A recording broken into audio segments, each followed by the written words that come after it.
Test numéro 1, c'est le test du courage. Il faut le courage, écoutez-moi, le premier prix à payer pour devenir un pionnier, pour être consistant, pour détruire les limitations jusqu'à réussir, c'est le prix du courage. Le courage dérive de la conviction, écoutez attentivement. Le courage n'est pas externalisé, il est généré. Une fois encore, le courage n'est pas extrinsèque, il est généré d'une conviction. Dieu parle déjà à quelqu'un. L'Éternel dit à Gédéon, le peuple est trop nombreux. Allez au verset 3, s'il vous plaît. Verset 3. Dieu parle déjà à quelqu'un. Les membres de ta famille, ils sont trop nombreux. Qui s'élèvera de là? Je sais que tu viens d'un clan de 5000 personnes. Et juste parce qu'il y a eu une réunion familiale, ne fais pas l'erreur de croire que tous ceux qui sont venus là ont l'intention d'aller à l'autre bout. Le premier test, qui est celui-là qui n'a pas peur? Qui est celui qui ne sera pas craintif? Il dit que celui qui est craintif et qui a peur s'en retourne. Et que cette personne se retourne maintenant très tôt. Ne nous fait pas perdre du temps. Et la Bible dit 22 000 personnes pour l'amour du ciel s'en retournèrent. Ils ont dit, Gédéon, nous retournons. Souviens-toi du songe que Dieu t'a montré. Pourtant, nous retournons. Souviens-toi, tu viens de très loin. Tu as laissé ta maison. Pourtant, nous retournons. Est-ce que je peux vous dire ceci? Plusieurs ont déjà abandonné dans leur ministère. Plusieurs ont abandonné leurs entreprises. Plusieurs ont abandonné leur santé. Plusieurs sont repartis. Je suis ici pour encourager quelqu'un. Passez cette épreuve. Attendez. Avant que je ne prie pour vous, vous devez savoir qu'il y a des épreuves à passer. Vous pourriez ne pas aimer ce que je vous enseigne, mais si c'est le développement que vous cherchez, il y a un test à passer. Derrière tout résultat authentique que vous voyez se cache le testament de l'endurance et du courage. Ne faites pas l'erreur de croire que l'onction descend seulement sur les gens. Non. Avant que l'onction ne vienne, est-ce que vous savez l'audace qu'il faut pour vous positionner, pour défier les gens, pour défier leurs opinions? Nous vivons dans un monde qui ne respecte pas le sacrifice des gens, l'énergie et la persévérance. Oh, l'homme de Dieu est seulement chanceux. Oh, cet homme d'affaires, je pense qu'il est seulement chanceux. Est-ce que vous savez la douleur et les larmes? Personne ne remporte les Jeux Olympiques par erreur, non. Vous pouvez aller au stade ou au terrain par erreur, mais vous ne remportez pas les Jeux Olympiques par erreur. Écoutez attentivement, s'il vous plaît, car Dieu est en train de vous parler. Le test du courage. Deutéronome chapitre 20. La vie de quelqu'un doit changer ce soir. Les 4 premiers versets de Deutéronome chapitre 20. Lorsque tu iras à la guerre contre tes ennemis et que tu verras des chevaux et des chars et un peuple plus nombreux que toi, il dit, tu ne les craindras point, car l'Éternel ton Dieu est avec toi. Attendez, vous allez penser que ce Dieu va les débarrasser des chars. Il a dit, je suis avec toi, pourtant tu verras des chars, pourtant tu verras des chevaux, pourtant tu verras des peuples plus nombreux que toi. Oh David, lorsque tu verras la taille de Goliath, n'aie pas peur. Souviens-toi de celui qui est avec toi. Oublie la taille de ton adversaire.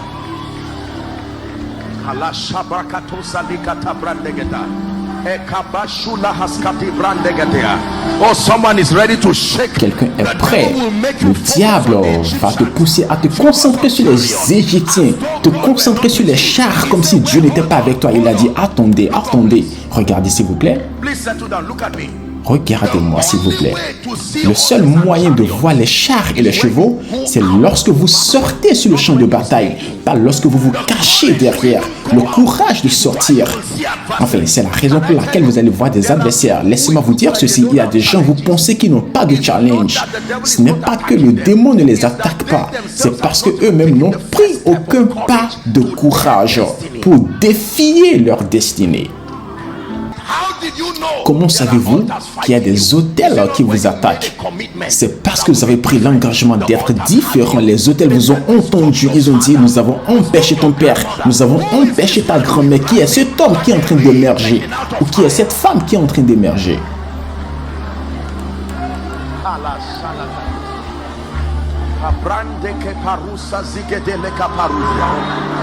When you go out to battle, lorsque vous sortez sur le champ de bataille, ce n'est pas inhabituel de tomber sur des forces qui sont plus puissantes que vous, non.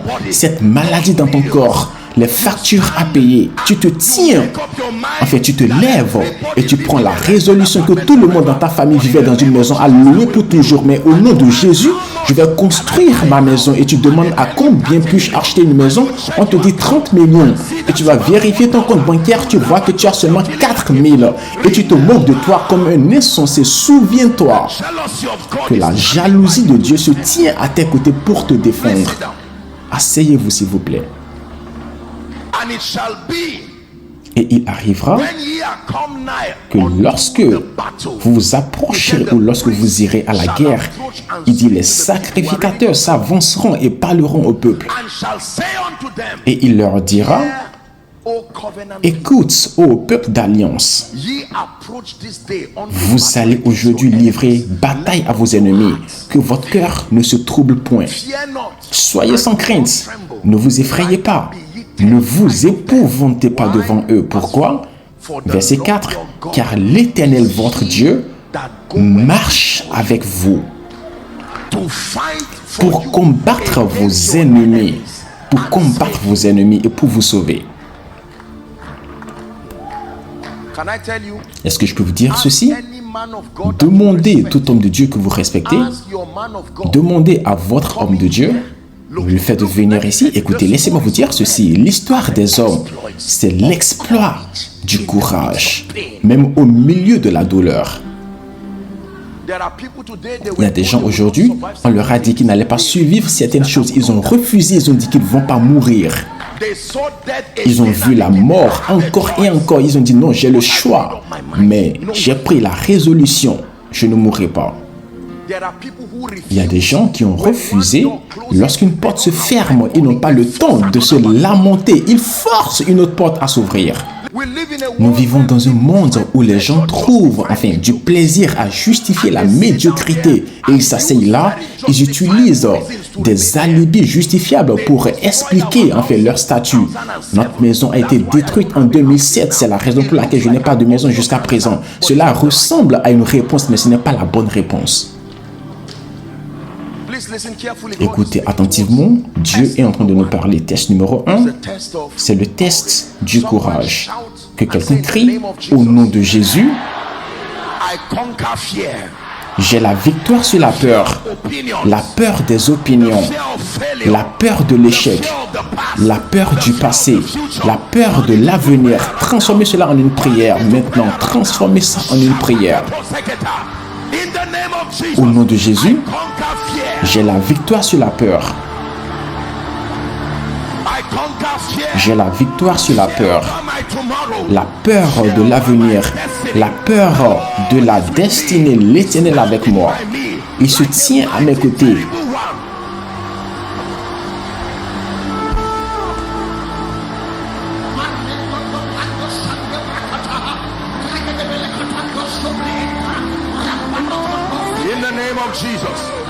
Au nom de Jésus, au nom de Jésus. Deutéronome 31, asseyez-vous s'il vous plaît. L'esprit de quelqu'un est en train de s'attiser ce soir. Deutéronome 31, du verset 6 au verset 8. Dès que j'aurai fini de vous enseigner ce soir, croyez-moi, une grâce va descendre sur votre vie. Vous allez quitter cet endroit sachant que vous avez eu une rencontre avec la grâce de Dieu en vérité. Fortifiez-vous et ayez du courage. Ne craignez point et ne soyez point effrayés devant eux, car l'Éternel ton Dieu marchera lui-même avec toi. Il ne te délaissera point. Il ne t'abandonnera point. Verset 7, nous lisons jusqu'au verset 8. Et Moïse appela Josué et lui dit en présence de tout Israël, fortifie-toi et prends courage, car tu entreras avec ce peuple dans le pays que l'Éternel a juré à leur père de leur donner. Et c'est toi qui les en mettras en possession. Verset 8. L'Éternel marchera lui-même devant toi. Il sera avec toi, il ne te délaissera point, il ne t'abandonnera point, ne crains point et ne t'effraie point. Et regardez s'il vous plaît. Toutefois que Dieu te parle concernant ton avenir, Dieu ne parle pas aux hommes comme il parle aux hommes, Dieu parle aux hommes comme s'il parlait à lui-même. L'un des moyens de savoir que c'est Dieu qui parle, c'est parce que lorsque Dieu vous donne une instruction de votre destinée, il commencera même en disant « Ne crains point », car la taille de ce qu'il va vous dire, il n'y a aucune logique. Enfin, vous allez penser que vous êtes stupide en croyant en lui. Plusieurs fois, vous allez regretter avoir développé votre entendement spirituel parce que l'excuse que vous auriez utilisée, vous ne pouvez pas dire que non, ce n'est pas lui qui vous a parlé. Dieu vous parle et vous dit, de votre vivant, je vais t'utiliser pour construire une maison pour tous tes 13 frères. Et vous dites, non, Dieu ne me flatte pas. Dis-moi seulement que je vais réussir et que je vais payer mes frais de scolarité. Lorsque Dieu te parle, tu n'as même peut-être pas 20% de ton loyer actuel. Je vous ai dit que Dieu ne parle pas en fonction de votre situation actuelle. Il parle en fonction de votre destinée. Lorsqu'il te trouve en train de te cacher, il ne te dit pas, oh non, toi qui te caches. Il dit, oh non, toi, homme de valeur. De la même manière que Dieu voit quelqu'un qui est faible et lui dit, oh, toi, prophète, ne sais-tu pas que cette grâce et cette onction de la prophétie est sur toi? Et tu dis, non, Dieu ne me flatte pas. Le prophétique, enfin, tout le monde dans ma famille était idolâtre. Le test du courage. Quiconque est craintif et qui a peur qu'il s'en retourne. Et 22 000 personnes, messieurs et dames, 22 000 personnes sont reparties. Continuons.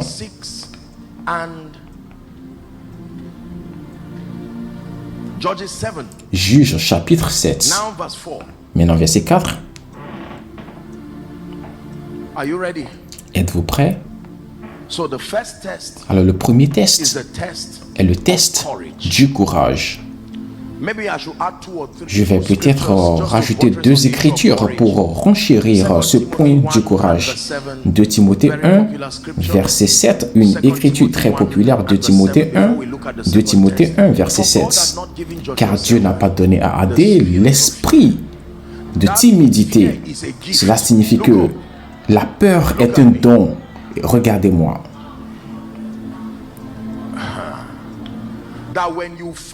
Que lorsque vous trouvez la peur à l'œuvre dans votre vie, c'est que vous l'avez reçue. Et tout ce qui a été donné peut être rejeté. Est-ce que c'est vrai? La Bible dit, car ce n'est pas un esprit de timidité que Dieu a donné. Ça veut dire que c'est quelqu'un d'autre qui l'a donné. Dieu ne nous a pas donné l'esprit de peur ou de timidité. Regardez, enfin, le degré auquel la peur est puissante. Il faut 3 forces spirituelles pour déloger la peur. La puissance, l'amour et une pensée saine. Ne minimisez pas la peur. La peur est l'esprit qui dirige tous les autres esprits. Tous les autres esprits attendent que la peur ouvre la porte. Aucun esprit ne va entrer dans une porte que la peur n'a pas ouverte. Tous les autres esprits dépendent de la peur. Ils attendent patiemment que la peur ouvre la porte. Alors tous les autres esprits pourront ensuite entrer. Dieu ne nous a pas donné l'esprit de peur ou de timidité. Laissez-moi vous dire, votre destinée va exiger le courage. Vous allez vous tenir debout face à face devant des montagnes. Vous allez vous tenir debout devant des sujets qui menacent votre vie. Peut-être que certains parmi vous se tiennent déjà devant ces choses-là. Qui es-tu, grande montagne, devant Zorobabel? Lorsque cette bête était en train de rugir, même les vétérans de guerre en Israël, ils ont eu peur. Et un jeune adolescent qui est venu servir de la nourriture à ses frères, il a entendu la voix de cette bête et il est parti, il s'est tenu là. Il a dit, mais qu'est-ce qui se passe? Qui est cet homme? Ils ont dit Goliath. Goliath, et il a regardé, il a dit, s'il vous plaît, donnez-moi l'opportunité de faire quelque chose à cet homme. Et il est parti à Saül. Ses frères l'ont chassé, ils ont dit, repars, quitte ici. Avant qu'il ne te tue pour rien. Mais il est parti vers le roi Saül et Saül a dit, tu viens de quelle tribu? Je veux connaître l'alliance sur laquelle tu te tiens, c'est ce qui importe pour moi. Et lorsqu'il s'est tenu devant lui avec sa fronde, Goliath a dit, suis-je un chien? Je vais te tuer, mais respecte-moi. Tu es certainement un garçon stupide. Tu viens contre moi avec une fronde. Regarde tes vaillants guerriers. Toi, tu es simplement un berger. Même les vétérans de guerre ont peur. Et lorsqu'il a fini de parler, vous allez penser que David aurait eu peur. Il va s'agenouiller et dire, je suis désolé. David a dit, non, laisse-moi même te raconter comment est-ce que je vais te tuer. Cette fronde va te terrasser. Et ton épée est ce que je vais utiliser pour couper ta tête. Le courage. Laissez-moi vous dire ceci. Certains parmi vous ici, après cette conférence, peut-être que vous n'avez pas l'argent pour acheter le sable, mais allez vous tenir debout sur votre parcelle. Oui, oui.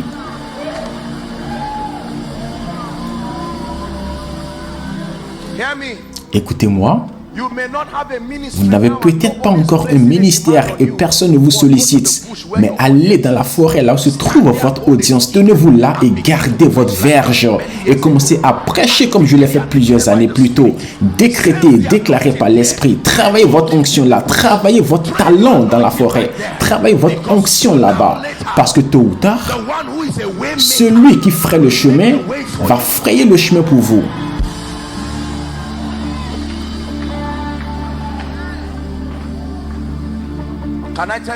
Est-ce que je peux vous dire ceci?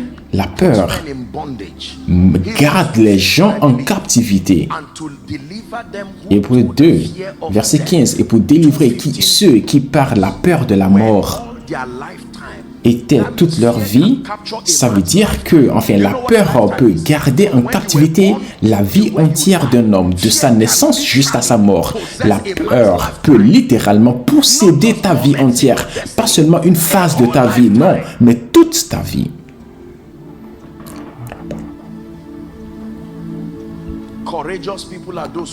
Les personnes courageuses sont ceux-là qui gagnent dans notre monde aujourd'hui. Ceux qui sont tellement conscients de ce que les gens disent. J'ai fait une déclaration, qui a aimé ça, qui a commenté ça. Si tu es dans cette logique, c'est que tu es prêt pour échouer. Il y a des fois où tu vas devoir te tenir tout seul. Laisse-moi vous dire quelque chose. Vous voyez, les voix de Dieu ne demandent pas toujours la sagesse derrière cela immédiatement. Il y a des fois où vous allez avoir l'air stupide pendant 10 ans et c'est la 11e année qui va montrer que non, vous étiez plutôt sage pendant tout ce temps. Mais le courage pour persévérer, lorsque Noé criait, il a dit, la pluie arrive. Écoutez-moi, la pluie arrive. Pendant 120 ans, il criait. Et ils se sont moqués de lui. Il a dit, je vous donne une opportunité. Tous les animaux étaient sages. Ils n'ont même pas discuté. Dès qu'ils ont entendu l'appel, ils sont venus 2 à 2. Les animaux qui pouvaient même courir plus vite que les hommes qui pouvaient grimper les arbres de manière technique. Ils sont venus tranquillement et les hommes sont restés là en train de discuter et c'est Dieu qui a fermé la porte. Et la Bible dit que la pluie était structurée de sorte à ce que le ciel donnait sa pluie et la terre donnait sa pluie. Et tous ceux qui se trouvaient sous la pluie ont été tués. Laissez-moi vous dire ceci. Certains parmi nous dans ce monde ne seront pas grands à cause de la peur d'être seuls. Il y a des gens qui vont laisser Dieu, qui vont abandonner Dieu 1000 fois à cause de leurs amis. Il y a des gens qui vont avorter leur destinée 1000 fois à cause de l'acceptation. Notre génération est tellement obsédée par l'acceptation. Ne vous y méprenez pas. L'acceptation est l'un des indicateurs psychologiques pour se sentir accompli. Je comprends, mais laissez-moi vous dire sincèrement, si c'est votre destinée qui est importante pour vous, c'est à la fin, enfin plusieurs fois, c'est à la fin que ça s'accomplira. Mais vous ne commencez pas par bâtir par la fin, vous commencez plutôt par bâtir tout seul, souvent d'une manière insensée. Et pendant que votre sagesse augmente, Dieu vous honore. Il était une fois, ici même à Lagos, il y avait des gens qui attachaient des sachets d'eau qu'on appelait pure water, Et il les attachait dans de petits sachets. Et quelqu'un a regardé, il a dit non, l'eau est un besoin fondamental. On peut l'emballer d'une manière intelligente. Est-ce que vous savez le risque qu'il a pris? Qu'en est-il? Enfin, qu'est-ce qui se serait passé s'il avait échoué? Question, est-ce qu'il a échoué? L'homme qui a construit son hôtel avec 130 chambres, question, qui a signé que je viendrai dormir dans ta chambre d'hôtel. Le pasteur qui a acheté une parcelle et qui a construit une église, est-ce que quelqu'un a signé une alliance avec lui que je te garantis que je viendrai en semaine? Le dimanche, je viendrai également. Que quelqu'un dise courage. Mes chantres, lorsque vous écrivez vos chants, est-ce que quelqu'un vous donne la garantie que je viendrai chanter? Tout ce que vous célébrez aujourd'hui est le résultat du courage. Le résultat du courage. Le résultat du courage. 7-Up, vous connaissez la boisson 7-Up que vous buvez? Je suis sûr que vous savez comment ce nom-là est venu. 7-Up signifie 6 échecs et la réussite la 7e fois. Le monsieur a échoué lamentablement 6 fois et il a donné ce nom-là à ce produit après qu'il ait eu le résultat. Aujourd'hui, vous buvez cela, mais derrière ce que vous buvez se cache la douleur d'un homme. Regardez-moi. Je me pose toujours la question pourquoi Dieu, à travers le prophète, a demandé à Naaman d'aller se laver 7 fois.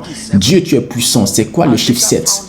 Et j'ai découvert qu'il y a quelque chose concernant la loi du processus qui a été enseigné dans ce miracle. Est-ce que vous savez qu'après que Naaman s'est lavé 6 fois, vous auriez pensé qu'il y aurait des symptômes de sa guérison pour l'encourager, mais non, il était toujours malade et toujours sale, comme dans son état initial. 5 minutes avant votre miracle, en fait, vous ne le saurez même peut-être pas. C'est ça ce qu'il faut comprendre concernant Dieu. Laissez-moi vous dire ceci. Allez demander à Élie. Il a prié, il a dit, consultez pour moi. Il a prié, consultez pour moi. Rien ne s'est passé. 7 fois et rien ne s'est passé. Même la 6e fois, rien ne s'est passé.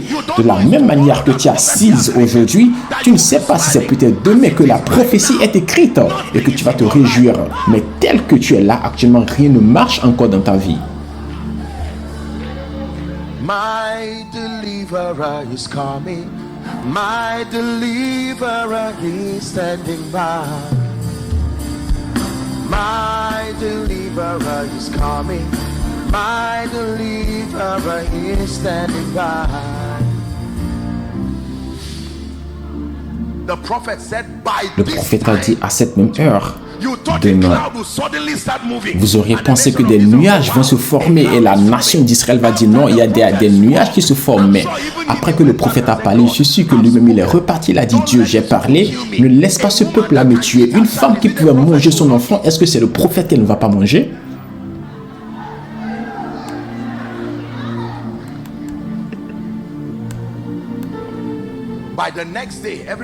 Et le lendemain, tout le monde s'est levé. Mais où est ce prophète stupide qui est en train de jouer avec notre intelligence au nom de l'Éternel? Tu as dit aujourd'hui, voici le jour. Ils ont oublié que c'est Dieu qui a fait le jour, c'est Dieu qui a créé le jour. 4 lépreux. Pourquoi allons nous asseoir ici et mourir? Allons mourir là où il y a l'abondance. Il y a une leçon là. C'est mieux de mourir au lieu de l'abondance plutôt que de fuir, pas à cause de la peur. Ces gens, ils étaient sages. Ils ont dit de toute façon, nous allons mourir. Alors c'est mieux pour nous. Et lorsqu'ils ont posé ce pas de foi, l'Éternel a amplifié le son de leurs pas et c'était comme les sons des chars. Ils ont dit, ah, la Samarie a trouvé des alliés pour nous combattre. Et lorsqu'ils sont arrivés là, ils ont vu la provision. Laissez-moi vous dire ceci. Quelqu'un, par cet enseignement, tu reçois le courage pour faire quelque chose que 4 ans plus tôt, tu l'as écrit et Dieu t'a demandé de commencer, mais tu avais peur. Va enregistrer ton entreprise. Oh non, Dieu, tu sais comment le Nigeria est maintenant. J'attends mon oncle, il est en train de candidater pour les élections. Malheur à celui qui met sa confiance en un homme. Si Dieu te donne l'ordre de marcher, de faire quelque chose, reçois le courage de le faire.